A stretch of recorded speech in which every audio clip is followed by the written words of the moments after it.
Hello વિદ્યાર્થી મિત્રો, આજે આપણે ધોરણ 8 વિષય વિજ્ઞાન ચેપ્ટર નંબર 3 કોલસો અને પેટ્રોલિયમ વિશે જોઈએ. તો આપણે પાર્ટ એ એમસીક્યુ માં જોઈએ કે નીચેનામાંથી કયું કુદરતી સંસાધન નથી. એટલે કે 4 ઓપ્શન આપેલા છે, એમાંથી કયો ઓપ્શન એવો છે કે જે કુદરત તરફથી મળતું નથી. તો એમાં આપણે જોઈએ કે હવા, જમીન અને ખનિજ આ ત્રણ એવા છે કે જે કુદરતી તરફથી મળી આવે છે, જ્યારે પ્લાસ્ટિક છે એ કુદરત તરફથી મળતું નથી. ત્યારબાદ બીજો છે કે નીચેનામાંથી કઈ જોડનો સમાવેશ પુનઃ અપ્રાપ્ય કુદરતી સંસાધનોમાં કરી શકાય છે. કે પુનઃ અપ્રાપ્ય એટલે શું? તો આપણે એનું જોઈએ. એટલે કુદરતી સંસાધનને આપણે બે જૂથમાં વર્ગીકરણ કરવામાં આવે છે. પહેલું છે કે પુનઃ પ્રાપ્ય કુદરતી સંસાધન અને બીજું શું છે પુનઃ અપ્રાપ્ય કુદરતી સંસાધન. પુનઃ પ્રાપ્ય કુદરતી સંસાધન એટલે શું કે કુદરતમાં અમર્યાદિત જથ્થામાં હોય. પાણી છે એ કુદરતમાં અમર્યાદિત જથ્થામાં છે, જ્યારે પેટ્રોલિયમ છે એ કુદરતમાં મર્યાદિત જથ્થામાં છે, એટલે બી ઓપ્શન પણ આવશે નહીં. ત્યારબાદ ત્રીજા નંબર જોઈએ કે હવા અને સૂર્યપ્રકાશ. તો હવા અને સૂર્યપ્રકાશ છે એ કુદરતમાં છે અમર્યાદિત જથ્થામાં છે, અને ત્યારબાદ જોઈએ કે વન્યજીવો અને ખનિજો છે જે કુદરતમાં છે મર્યાદિત જથ્થામાં છે, એટલે કે માનવ પ્રવૃત્તિ દ્વારા જો તેનો ઉપયોગ કરવામાં આવે તો ખલાસ થઈ શકે છે. ત્યારબાદ જોઈએ પ્રશ્ન કે પુનઃ અપ્રાપ્ય કુદરતી સંસાધન એટલે શું? તો અહીંયા મેં સમજાવ્યું પ્રમાણે કે પુનઃ અપ્રાપ્ય એટલે શું કે કુદરતમાં મર્યાદિત જથ્થામાં હોય એને પુનઃ અપ્રાપ્ય કુદરતી સંસાધન કહેવામાં આવે છે. તો અહીંયા ત્રીજા નંબરનો ઓપ્શન છે, જવાબ શું આવશે? સી, એટલે કે મર્યાદિત જથ્થામાં હોય છે. ત્યારબાદ જોઈએ ચોથા નંબરનું કે અશ્મિ બળતણ ખાલી જગ્યામાંથી બનેલા હોય છે. તો અશ્મિ બળતણ કોને કહેવામાં આવે છે કે જે સજીવો છે એ સજીવોના મૃતદેહ હોય એના અવશેષોમાંથી જો બનેલા હોય તેને શું કહેવામાં આવે છે? અશ્મિ બળતણ તરીકે ઓળખવામાં આવે છે. તો આપણે અહીંયા જોઈએ કે અશ્મિ બળતણ ખાલી જગ્યામાંથી બનેલા છે, તો જવાબ શું છે? ડી, કે સજીવોના મૃતદેહના અવશેષોમાંથી બનેલી વસ્તુને શું કહેવામાં આવે છે? અશ્મિ બળતણ કહેવામાં આવે છે. ત્યારબાદ જોઈએ કે કોલસો શેમાંથી બને છે. તો આપણે છે પાઠ્યપુસ્તક કોલસા માટે એક વાર્તા હતી કે લગભગ 300 મિલિયન વર્ષ પહેલા છે પૃથ્વી પર નીચાણવાળા ભેજયુક્ત વિસ્તાર હતો, ત્યાં ગીચ જંગલો હતા. આ ગીચ જંગલો હતા તેમાં શું છે કે કોઈ કુદરતી આફત આવવાના કારણે શું થશે કે એ જંગલો છે એ દટાઈ ગયા છે. દટાઈ જવાના કારણે શું હશે કે એના ઉપર છે એ શું છે માટી જમા થઈ ગઈ હશે, અને છે માટી જમા થવાના કારણે શું થયું હશે કે અંદરનું તાપમાનમાં સતત વધારો થયો હશે અને દબાણ લાગ્યું હશે, અને એના કારણે શું થયું હશે કે મૃત વનસ્પતિઓ હતી એ ધીરે ધીરે કેમાં ફેરવાઈ ગઈ? કોલસાઓમાં ફેરવાઈ ગઈ. એટલે કે એમાંથી કોલસા બનેલા છે એવું છે આપણે અહીંયા દર્શાવેલું હતું. તો અહીંયા કોલસો છે શેમાંથી બને છે એવું પ્રશ્ન કીધેલો છે. તો અહીંયા આપણે ઓપ્શન એ છે કે માત્ર મૃત વનસ્પતિમાંથી બનેલો છે. ત્યારબાદ જોઈએ પ્રશ્ન નંબર 6 કે નીચેનામાંથી કયું વિધાન સાચું છે? તો પહેલું વિધાન છે કુદરતી ગેસને પાઇપ દ્વારા એક જગ્યાએથી બીજી જગ્યાએ પહોંચાડવું કઠિન છે. તો આ ઓપ્શન ખોટું છે, કારણ કે હાલના સમયમાં સીએનજી નો ઉપયોગ છે વધુ પૂરતો કરવામાં આવે છે, કારણ કે સીએનજી છે કુદરતી ગેસ છે. તો આ ગેસને જે એક જગ્યાએથી બીજી જગ્યાએ પહોંચાડવું છે એ અત્યારે સરળ થઈ ગયું છે, અને સરળ હોય તો સાચું છે. અત્યારે અહીંયા આપણને કઠિન આપ્યું છે, એટલે કે આ શું થશે? ખોટું થશે. ત્યારબાદ બીજો પ્રશ્ન છે કે કુદરતી ગેસનો સીધો જ બળતણ તરીકે રસોઈમાં ઉપયોગ કરી શકતા નથી. હાલના સંજોગોમાં છે આપણે એલપીજી છે આપણે છે એ બળતણ તરીકે ઉપયોગ કરી શકીએ છીએ. ત્યારબાદ છે એટલે કે બી ઓપ્શન પણ આવશે નહીં. ત્રીજો છે કે કુદરતી ગેસને ઊંચા દબાણે સંગ્રહ કરી શકાય છે, જેને સીએનજી કહે છે. તો આ જવાબ છે આપણો સાચો છે, કારણ કે કુદરતી ગેસ છે એને ઊંચા દબાણે સંગ્રહ કરી અને સંગ્રહ કરવામાં આવે છે એને શું કહેવામાં આવે છે? સીએનજી, એટલે કે કોમ્પ્રેસ નેચરલ ગેસ તરીકે ઓળખવામાં આવે છે. અને ચોથું છે કે કુદરતી ગેસનો ઉપયોગ વીજળીના ઉત્પાદનમાં કરી શકાય છે નહીં. તો અહીંયા છે આ કુદરતી ગેસ છે એનો ઉપયોગ છે હાલના સંજોગોમાં વીજળીના ઉત્પાદન માટે પણ છે મહત્વનો ફાળો આપેલો છે. એટલે આપણો જવાબ આવશે ઓપ્શન સી, કે કુદરતી ગેસને ઊંચા દબાણે સંગ્રહી શકાય છે, જેને સીએનજી કહેવામાં આવે છે. ત્યારબાદ 7મા નંબરનો વિકલ્પ છે કે નીચેનામાંથી કયું કુદરતી સંસાધન છે? એટલે તો એમાં આપણો જવાબ આવશે છે હવા છે એ કુદરતી સંસાધન છે. ત્યારબાદ જોઈએ આપણે કે કૌંસમાંથી યોગ્ય વિકલ્પ પસંદ કરી ખાલી જગ્યા પૂરો. તો આપણે ખાલી જગ્યા આપેલી છે અહીંયા, અને એ ખાલી જગ્યા આપણે છે આ કૌંસમાંથી જોઈને પૂરી કરવાની છે. પહેલું છે કે અશ્મિ બળતણમાં ખાલી જગ્યા અને ખાલી જગ્યા હોય છે. તો અશ્મિ બળતણ છે એમાં કઈ કઈ વસ્તુ છે? એક તો કુદરતી વાયુઓ, અને બીજું શું છે? પેટ્રોલિયમ હોય છે. એટલે બે જવાબ છે કે પેટ્રોલિયમ અને કુદરતી વાયુ એ બંને ક્યાં હોય છે? અશ્મિ બળતણમાં હોય છે. ત્યારબાદ જોઈએ બીજા નંબરનું કે પેટ્રોલિયમમાંથી વિવિધ ઘટકોને અલગ કરવાની પ્રક્રિયાને ખાલી જગ્યા કહેવામાં આવે છે, કે જમીનના પેટાળમાંથી મળતી વસ્તુ છે એમાં વિવિધ ઘટકો હોય છે. આ વિવિધ ઘટકોને અલગ કરવાની પ્રક્રિયાને શું કહેવામાં આવે છે? પેટ્રોલિયમ રિફાઇનરી કહેવામાં આવે છે. ત્યારબાદ જોઈએ ત્રીજા નંબરનું કે ખાલી જગ્યા એ વાહન માટે સૌથી ઓછું પ્રદૂષણ કરતું બળતર છે. તો હાલના સંજોગોમાં આપણે જોતા હોય કે સૌથી વધુ પૂરતો વાહનોમાં કયું બળતર વપરાય છે? તેમાં છે સીએનજી વપરાય છે. સીએનજી એટલે શું? Compress natural gas. અને એલપીજી એટલે શું? Liquefied petroleum gas. ને એલપીજી જે હાલના સંજોગોમાં છે આપણે ઘર વપરાશમાં ઉપયોગ કરીએ છીએ, જ્યારે છે સીએનજી છે વાહનોમાં ઉપયોગ કરીએ છીએ. ત્યારબાદ જે ચોથા નંબરનું કે કોલસાને હવામાં ગરમ કરવામાં આવે ત્યારે મુખ્યત્વે ખાલી જગ્યા વાયુ ઉત્પન્ન કરે છે. જ્યારે કોલસો છે એને છે હવામાં ગરમ કરવામાં આવે ત્યારે તેમાંથી શું છૂટું પડશે? કાર્બન ડાયોક્સાઇડ વાયુ છે એ ઉત્પન્ન થશે એટલે કે છૂટો પડશે. ત્યારબાદ જોઈએ જવાબ. ત્યારબાદ જોઈએ 5 નંબરનું ખાલી જગ્યા એક કારું ઘટ તથા અણગમતી વાસવાળું પ્રવાહી છે. તો અહીંયા કોલટાર છે એ કેવું છે કે એક તો કારું છે એનો ગુણધર્મ ઘટ સ્વરૂપે હોય છે અને અણગમતી વાસવાળું છે પ્રવાહી હોય છે, જે છે એ શું છે? કોલટાર છે. ત્યારબાદ આપણે જોઈએ કે યોગ્ય જૂથમાં વર્ગીકરણ કરો. આપણને અહીંયા છે કેટલીક વસ્તુ આપેલી છે એને આપણે પુનઃ પ્રાપ્ય કુદરતી સંસાધન અને પુનઃ અપ્રાપ્ય કુદરતી સંસાધનમાં વર્ગીકરણ કરવાનું છે. તો પહેલા આપણને ખબર હોય છે કે પુનઃ પ્રાપ્ય કોને કહેવાય અને પુનઃ અપ્રાપ્ય કોને કહેવાય. તો અહીંયા જોઈ શકો છો કે પુનઃ પ્રાપ્ય એટલે શું કે કુદરતમાં અમર્યાદિત જથ્થામાં હોય. અમર્યાદિત જથ્થા એટલે શું કે માનવ પ્રવૃત્તિ દ્વારા ખલાસ થઈ શકે નહીં, જેમ કે સૂર્યપ્રકાશ, હવા વગેરે છે પુનઃ પ્રાપ્યમાં આવશે. એવી રીતે પુનઃ અપ્રાપ્ય એટલે શું કે કુદરતમાં મર્યાદિત જથ્થામાં હોય, એટલે કે માનવ પ્રવૃત્તિ દ્વારા જો તેનો ઉપયોગ કરવામાં આવે તો ખલાસ થઈ જાય. એટલે કે ઉદાહરણ તરીકે જોઈએ તો વન્યજીવો, જંગલો, પેટ્રોલિયમ પેદાશો છે એ બધી વસ્તુ છે કુદરતમાં પુનઃ અપ્રાપ્ય સ્વરૂપે જોવા મળે છે. તો હવે આપણે છે અહીંયા જોઈએ કે પુનઃ પ્રાપ્ય કુદરતી સંસાધન એટલે કે કુદરતમાં અમર્યાદિત જથ્થામાં હોય તો એમાં શું છે કે હવા છે એ પુનઃ પ્રાપ્ય છે, પછી સૂર્યપ્રકાશ છે, ઓક્સિજન, આ ત્રણ વસ્તુ એવી છે કે જે પુનઃ પ્રાપ્ય એટલે કે કુદરતમાં છે એ અમર્યાદિત જથ્થામાં હોય છે કે તે માનવ પ્રવૃત્તિ દ્વારા જો તેનો ઉપયોગ કરવામાં આવે તો તે ખલાસ થઈ શકતો નથી. જ્યારે છે પુનઃ અપ્રાપ્યમાં કે જે કુદરતમાં મર્યાદિત જથ્થામાં હોય એટલે કે માનવ પ્રવૃત્તિ દ્વારા જો તેનો ઉપયોગ કરવામાં આવે તો ખલાસ થઈ શકે છે. એમાં જોઈએ તો કોલસો આવશે, કુદરતી ગેસ આવશે, પેટ્રોલિયમ ખનિજો આવશે અને વન્ય જીવો. ત્યારબાદ આપણે જોઈએ કે યોગ્ય જોડકા જોડો. એમાં આપણને આ બાજુ જોઈએ તો આપણને કેટલીક વસ્તુ આપેલી છે અને એના સામે છે જે યોગ્ય હોય એ આપણે જોઈન કરવાનો છે. પેલું છે કે પેટ્રોલ. તો પેટ્રોલ છે એ કેવું છે કે મોટર માટેનું બળતણ તરીકે ઉપયોગ કરવામાં આવે છે. ત્યારબાદ કેરોસીન છે. તો કેરોસીન છે એ કોના માટે? સ્ટવ છે, દીવા છે, એના બળતણ તરીકે ઉપયોગ કરવામાં આવે છે. ત્યારબાદ ડીઝલ છે. તો ડીઝલ છે એ કેના માટે ઉપયોગ કરવામાં આવે છે? કે ભારે વાહનો તથા ઇલેક્ટ્રિક જનરેટરનું બળતણ તરીકે ઉપયોગ કરવામાં આવે છે. ત્યારબાદ ઊંજણ તેલ જોઈએ તો ઊંજણ તેલ છે એ ઊંજવા માટે છે એ ઉપયોગ થાય છે. ત્યારબાદ 5 નંબરનું છે કે પેરાફિન મીર. તો પેરાફિન મીર છે એ આપણને મલમ, મીર બનાવવા વગેરેમાં ઉપયોગી છે. અને બિટુમિન છે એ કેમાં ઉપયોગી છે? કે આપણને રંગો બનાવવા માટે છે એ ઉપયોગમાં છે આવે છે. ત્યારબાદ આપણે ખરા ખોટો જોઈએ કે નીચે આપેલા વિધાનો સામે રાઈટ કે ખોટા સામે છે એ ચોકડીની નિશાની કરો. પેલું છે કે અશ્મિ બળતણને પ્રયોગશાળામાં બનાવી શકાય છે. તો અશ્મિ બળતણ છે એને આપણે પ્રયોગશાળામાં બનાવી શકાય નહીં. શું કામ? કારણ કે છે અશ્મિ બળતણ કેમાંથી બને છે? કે મૃત સજીવોના મૃતદેહના અવશેષોમાંથી બને છે અને એ માટે બનવા માટે છે લાંબો સમયની જરૂર પડે છે, એટલે પ્રયોગશાળામાં બનાવી શકાતા નથી. એટલે પેલું ખોટું આવશે. ત્યારબાદ બીજું છે કે સીએનજી એ પેટ્રોલ કરતા વધારે પ્રદૂષણ કરતું બળતણ છે. પણ હાલના સંજોગોમાં આપણે જોઈએ કે સૌથી વધુ પૂરતો વાહનોમાં સીએનજી નો ઉપયોગ કરવામાં આવે છે. શું કામ? કારણ કે સીએનજી છે એ પેટ્રોલ કરતા ઓછું પ્રદૂષણ ફેલાવે છે, એના કારણે છે આપણે સીએનજી નો ઉપયોગ કરે છે. એટલે બીજું પણ શું આવશે? ખોટું આવશે.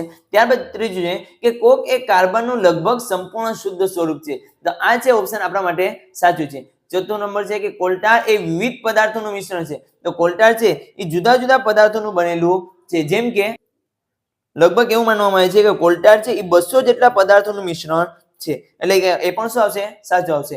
ત્યારબાદ જોઈએ આપણે કે 5 નંબરનું કે કેરોસીન એ અશ્મિ બળતણ નથી. તો એ પણ ઈ શું આવશે? ખોટું આવશે, કારણ કે કેરોસીન છે એ પણ અશ્મિ બળતણ છે.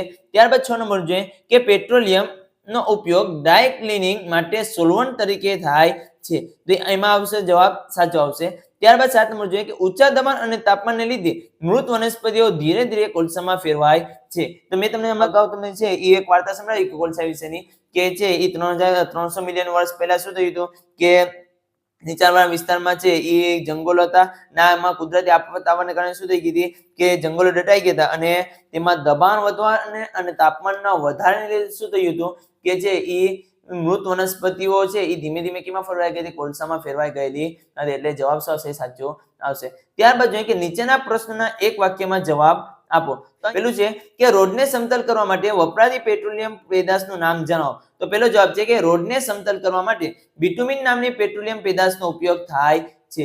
ત્યારબાદ બીજા નંબર જોઈએ કે હવાઈ જહાજમાં બળતણ તરીકે પેટ્રોલિયમનો કયો ઘટક વપરાય છે. તો હવાઈ જહાજ છે એમાં બળતણ તરીકે પેટ્રોલિયમના પેટ્રોલ ઘટકનો ઉપયોગ થાય છે. ત્યારબાદ ત્રીજા નંબરનું જોઈએ કે વેસેલિનની બનાવટમાં પેટ્રોલિયમનો કયો ઘટક વપરાય છે. તો વેસેલિનની બનાવટમાં પેરાફિન મીન નામના પેટ્રોલિયમ ઘટકનો ઉપયોગ થાય છે.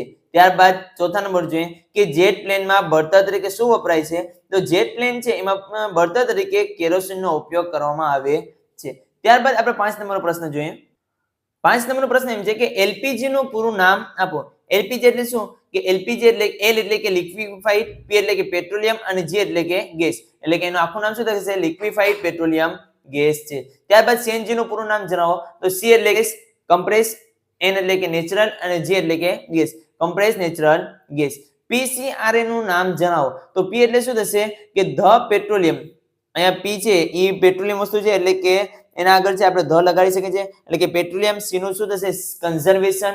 આર નું શું થશે? રિસર્ચ. એન્ડ એનું શું થશે? એસોસિએશન. એટલે કે આખું નામ જોવા જઈએ તો પીસીઆર નું પૂરું નામ શું થશે? The petroleum conservation and research association છે. ત્યારબાદ આપણે કીધું કે નીચેની વ્યાખ્યાઓ આપો. તો પહેલી વ્યાખ્યા છે કે પુનઃપ્રાપ્ય કુદરતી સંસાધનો કે કુદરતમાંથી અમર્યાદિત જથ્થામાં મળતા અને માનવ પ્રવૃત્તિ દ્વારા ખલાસ ન થાય તેવા સંસાધનો શું કહેવાય છે?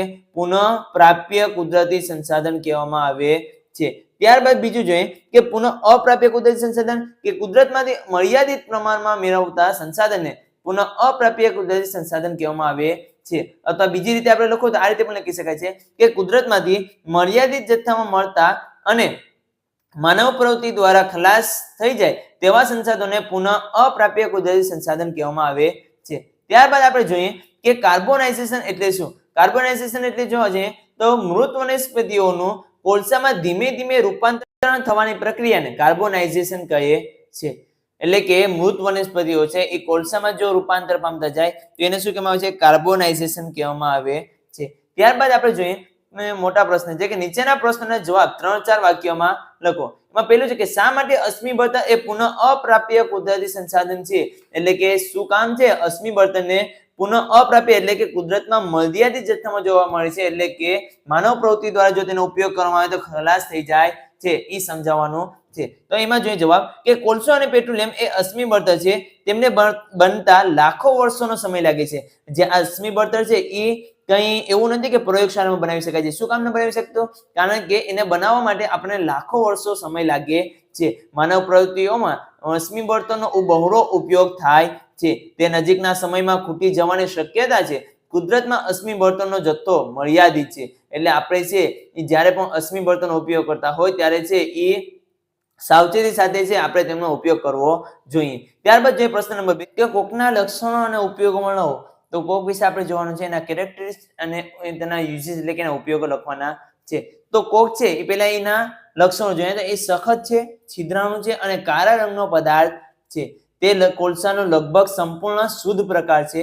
તેનો ઉપયોગ ક્યાં થાય છે કે તેનો ઉપયોગ ઉદ્યોગોમાં બળતણ તરીકે થાય છે, પણ કોકનો ઉપયોગ ધાતુના નિષ્કર્ષણમાં પણ થાય છે. ત્યારબાદ આપણે પ્રશ્ન નંબર 3 જોઈએ. શું આપણા બધા જ કુદરતી સંસાધનો આપણે કાયમી વાપરી શકીશું? શા માટે? તો આપણે અહીંયા શું કીધું છે કે જે કુદરતી સંસાધનો છે એ આપણે કાયમ માટે વાપરી શકશું કે નહીં? શા માટે? તો અહીંયા આપણે જવાબ છે કે ના.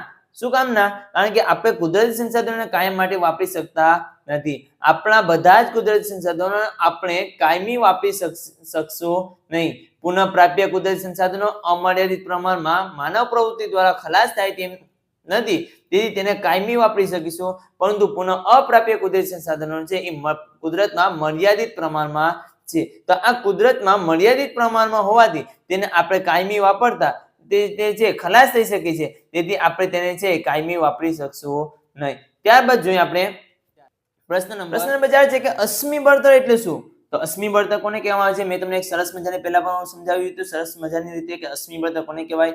પાછો એક ફેર જોઈ લઈએ કે સજીવોના મૃતદેહોના અવશેષોમાંથી પુનઃ અપ્રાપ્ય કુદરતી સંસાધનોને અશ્મિ બળતણ કહે છે.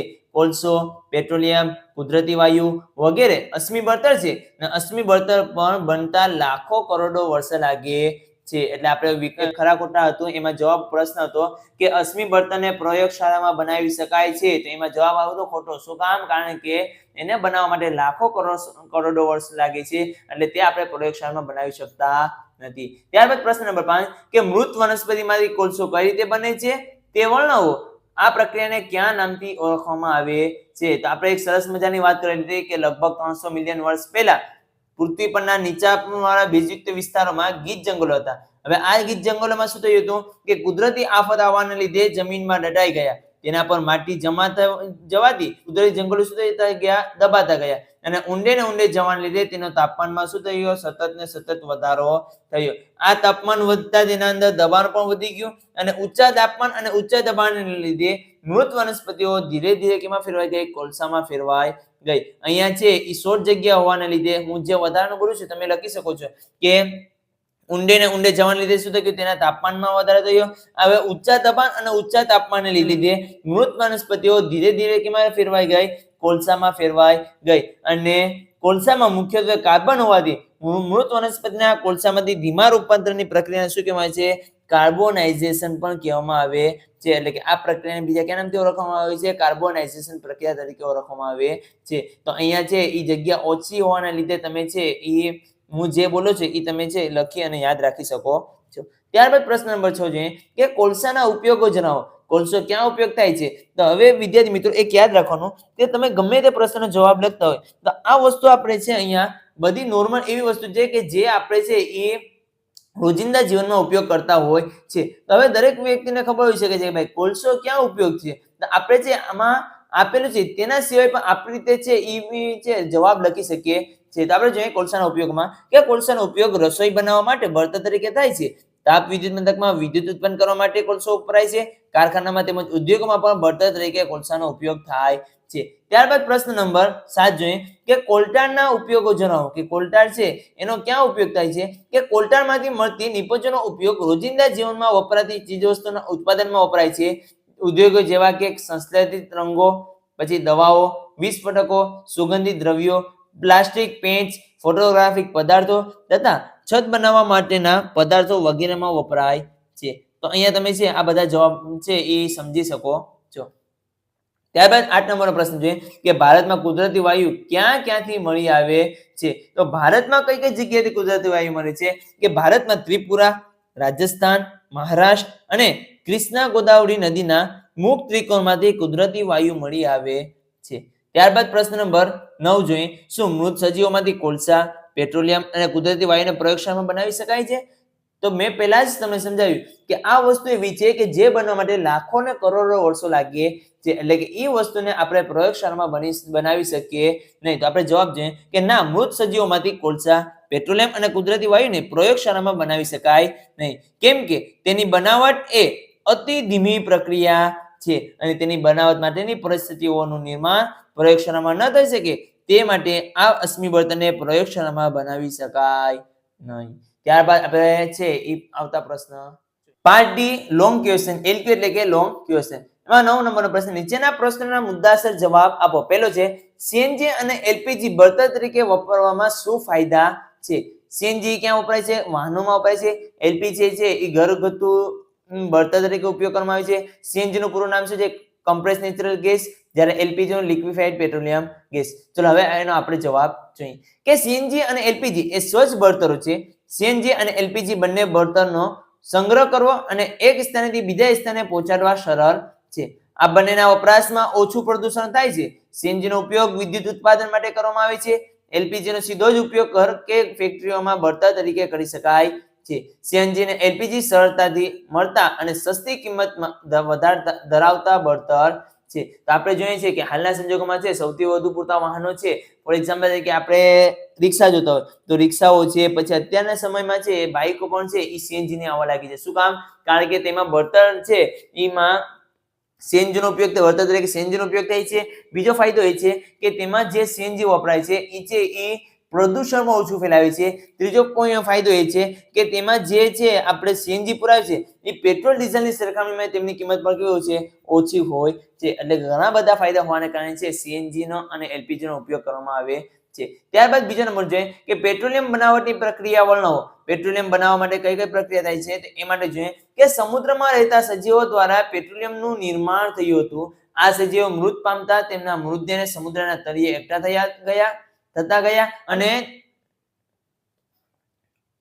અને તેના પર રેતી અને માટીના સ્તરો ઢકાતા ગયા. તેમના સ્તર થતા ગયા અને આ પ્રક્રિયાને લાખો વર્ષ સુધી ચાલતી રહી. હવાની ગેરહાજરીમાં તેમજ ઉચ્ચ તાપમાન અને દબાણને કારણે દટાયેલા જીવોના અવશેષોનું પેટ્રોલિયમ અને કુદરતી વાયુમાં રૂપાંતર થયું અને આ રીતે પેટ્રોલિયમનું નિર્માણ થયું. શોર્ટમાં સમજાવું કે સમુદ્ર વિસ્તાર હોય તો હવે સમુદ્ર વિસ્તારમાં છે એ સજીવો રહેતા હોય છે, એટલે કે ઘણા બધા છે એ સજીવો હોય. આ સજીવો છે એનું શું થઈ ગયું કે કુદરતી આફતને કારણે અથવા તેમના મૃતદેહો હતા એ ત્યાં સમુદ્રના તળિયે બેસી ગયા. હવે સમુદ્રના તળિયે બેસી જાય ત્યારબાદ શું થઈ જાય કે તેના ઉપર છે રેતી અને માટી છે એ સતત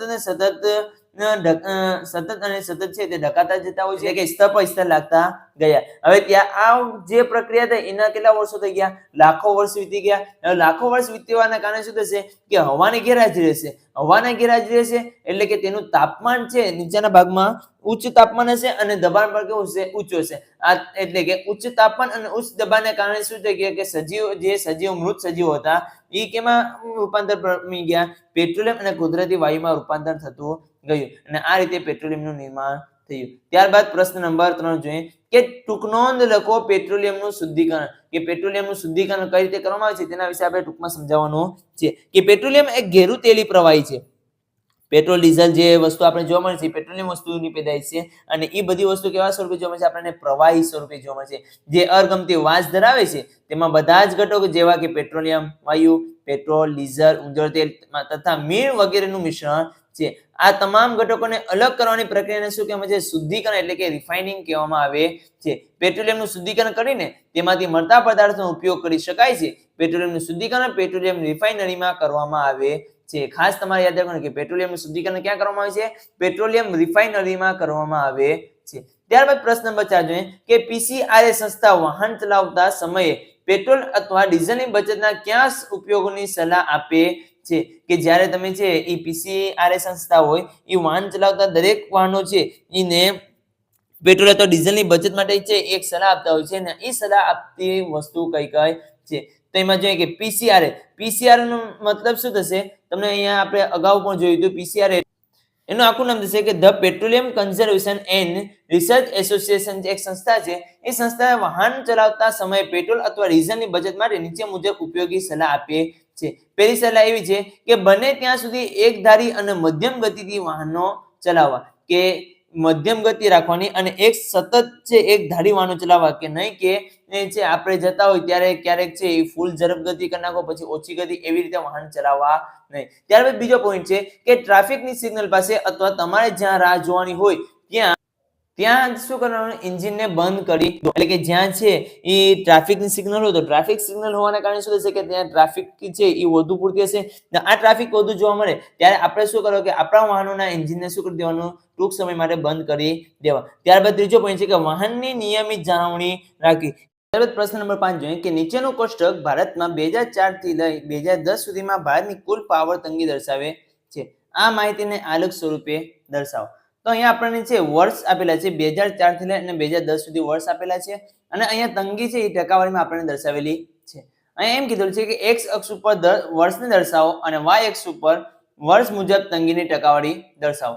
તો પહેલા આપણે શું કરવાનું વિદ્યાર્થી મિત્રો કે જ્યારે પણ કોઈ પણ ગ્રાફ બનાવવાનો હોય, આલેખ બનાવવાનો હોય ત્યારે આપણે પહેલા શું બનાવવાનું છે? બે રેખા બનાવવાની હોય છે.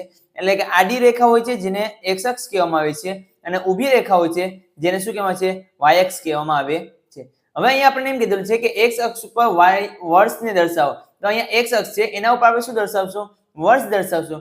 જ્યારે ઊભી રેખા છે એટલે કે એના y અક્ષ પર આપણે શું દર્શાવવાનું કીધું છે? તંગીની ટકાવારી દર્શાવવાની છે. એટલે અહીંયા આપણે શું દર્શાવશું? પાવર તંગીની ટકાવારીમાં. ત્યારબાદ આપણે શું કરવાનું કે અહીંયા આપણે વર્ષ લખી નાખા કે 2004, 5, 6, 7, 8, 9 અને 10. હવે આપણે અહીંયા ટકાવારી લખી નાખી. અહીંયા ટકાવારી કઈ રીતે લખવાની? પ્રમાણ માપ રાખવાનું હોય છે.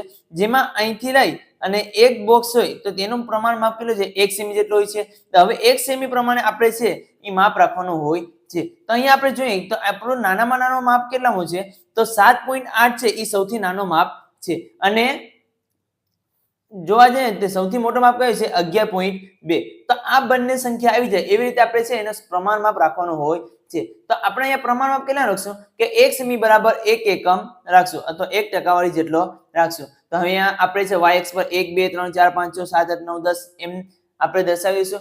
ત્યારબાદ તો અહીંયા પેલું આપણને આપેલું છે 2004 માં 7.8%.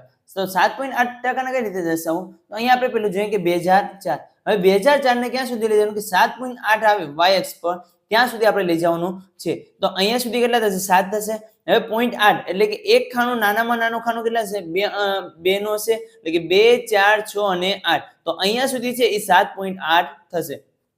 એટલે 2004 છે એ ક્યાં સુધી છે 7.8% સુધી તંગી છે. ત્યારબાદ બીજું 2005 છે તો 2005 આપણને કેટલા છે કે 8.6 એટલે 2000 પોઈન્ટ ને પહેલા 8 સુધી અને પછી નાના 3 ખાના લેશો એટલે કેટલા થશે 8.6 થશે. ત્યારબાદ 2006 છે તો કેટલા સુધી છે 9 સુધી છે એટલે કે અહીંયા 9 સુધી થઈ જશે. 2007 છે તો 2007 છે એ 9.5 સુધી છે. 2008 છે એ 9.9 સુધી છે અને 2009 એ 11.2 સુધી અને 2010 છે એ ક્યાં સુધી આપણને આપેલું છે 10 સુધી આપેલું છે. તો આવી રીતે છે આપણે છે આલેખ દર્શાવવામાં આવે છે. ત્યારબાદ આપણે આગળ જોઈએ 10 નંબરનો પ્રશ્ન છે કે વૈજ્ઞાનિક કારણ આપી સમજાવો. એમાં પેલું છે કે પેટ્રોલિયમને કાળું સોનું કહેવામાં આવે છે કારણ કે તો પેટ્રોલિયમમાંથી ઘણા બધા ઉપયોગી પદાર્થો મેળવવામાં આવે છે જેથી બળતર, ઉંજર, રંગો, રેસાઓ અને પ્લાસ્ટિકના ઉત્પાદનમાં થાય છે. જેમ સોનું કિંમતી છે તેમ પેટ્રોલિયમના બહોળા વ્યાપારિક મહત્વને લીધે તેને કાળું સોનું કહેવામાં આવે છે. ત્યારબાદ પ્રશ્ન નંબર 2 કે કેટલાક કુદરતી સંસાધનો મર્યાદિત પ્રમાણમાં છે કારણ કે કેટલાક કુદરતી સંસાધનો એવા છે કે જે કુદરતમાં મર્યાદિત પ્રમાણમાં હોય છે. શું કામ? કારણ કે જોઈએ તો જંગલો, વન્યજીવો, ખનિજો, કોલસો, પેટ્રોલિયમ, કુદરતી વાયુ વગેરે પુનઃપ્રાપ્ય કુદરતી સંસાધનો છે જે કુદરતમાં મર્યાદિત પ્રમાણમાં હોય છે. કુદરતમાં આ સંસાધનોનો જથ્થો સીમિત છે એટલે કે તે છે પૂરતો હોય છે તથા તે માનવ પ્રવૃત્તિ દ્વારા ખલાસ થઈ શકે તેમ છે. એટલે છે એ કુદરતી સંસાધનો છે મર્યાદિત પ્રમાણમાં છે. ત્યારબાદ આપણને એક પ્રોજેક્ટ આપેલો છે કે રોજિંદા જીવનમાં વપરાતા વિવિધ પદાર્થોની યાદી બનાવો તથા તેને કુદરતી માનવ સર્જિતના વર્ગીકરણ કરો. તે પુનઃપ્રાપ્ય હોય તો રાઈટ અને પુનઃ અપ્રાપ્ય હોય તો ચોકડીની નિશાની કરો. તો અહીંયા એમ કીધેલું છે પેલું કે હવા. તો અહીંયા તમે છે જો પુનઃપ્રાપ્ય હોય તો પુનઃપ્રાપ્ય પણ લખી શકો છો અથવા તમે રાઈટ ની નિશાની કરી શકો છો. તો અહીંયા પુનઃપ્રાપ્ય હવા છે એ ક્યાં સ્વરૂપે છે પુનઃપ્રાપ્ય સ્વરૂપે છે એટલે કે તમે છે રાઈટ ની નિશાની કરશો તો પણ ચાલશે. બીજું છે સૂર્યપ્રકાશ. તો સૂર્યપ્રકાશમાં કેવું છે પુનઃપ્રાપ્ય છે. કોલસો પુનઃ અપ્રાપ્ય છે. ખનિજો છે તે પુનઃ અપ્રાપ્ય છે. પેટ્રોલિયમ પુનઃ અપ્રાપ્ય. તેવી જ રીતે રબર છે એ પુનઃ અપ્રાપ્ય સ્વરૂપે જોવા મળે છે. પેટ્રોલિયમ પેદાશો છે એ પણ પુનઃ અપ્રાપ્ય સ્વરૂપે જોવા મળે છે. પ્લાસ્ટિક કે જે પુનઃ અપ્રાપ્ય સ્વરૂપે છે. સંશ્લેષિત રેસાઓ એ પણ કયા સ્વરૂપે છે પુનઃ અપ્રાપ્ય સ્વરૂપે છે અને વાહનો પણ છે પુનઃ અપ્રાપ્ય સ્વરૂપે જોવા મળે છે. ત્યાં આપણે અહીંયા છે ચેપ્ટર પૂર્ણ થાય છે. ત્યારબાદ આપણે છે આવતા ચેપ્ટર વિશે માહિતી મેળવશું. તો વિદ્યાર્થી મિત્રો જો તમને અહીંયા સુધીમાં કંઈ પણ પ્રશ્ન રહ્યો હોય તો તમે છે કમેન્ટ બોક્સમાં કમેન્ટ કરી અને કહી શકો છો. ને આ જો વિડીયો તમને ગમ્યો હોય તો તમે લાઈક કરજો, શેર કરજો અને સબસ્ક્રાઇબ કરવાનું ભૂલતા નહીં. Thank you.